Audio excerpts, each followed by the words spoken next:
Tonight's Breaking Bond, Harris County's misdemeanor bond reform has led to a shocking number of defendants skipping out on court dates and then their cases being dismissed. That's according to a new study commissioned by the Houston Police Union. Tonight, Fox 26's Randy Wallace joins us live from the Southwest Side with the latest in his ongoing series. Randy. Yeah, Jonathan. Now remember, there is no federally mandated felony bond reform. Some criminal district court judges took it upon themselves to grant multiple felony bonds to repeat violent offenders.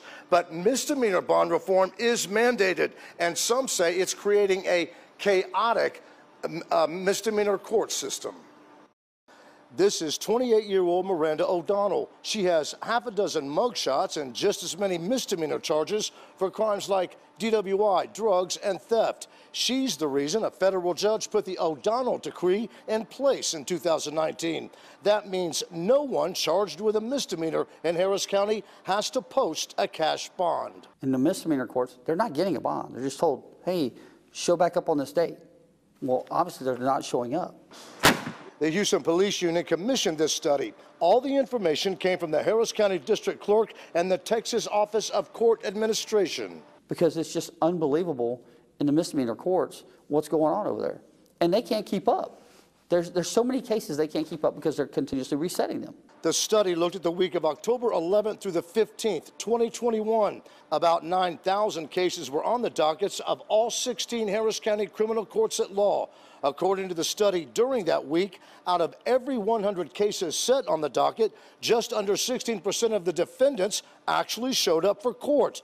In cases where defendants were ordered to appear in court, more than 76% failed to appear. The study also states almost 72% of misdemeanor cases were dismissed in 2020 and 2021. By comparison, in 2011, only about 26% of misdemeanor cases were dismissed. What they're doing is trying to keep the backlog down so the system don't collapse. That's where we are in Harris County. The judicial system will collapse if they continue at this rate. And then we're not going to know where we're going to be then. Now, the study found the majority of misdemeanor courts do not issue bond forfeitures. That means most county criminal courts do nothing to hold defendants accountable when they fail to appear. Reporting live from the Southwest Side, Randy Wallace, Fox 26 News.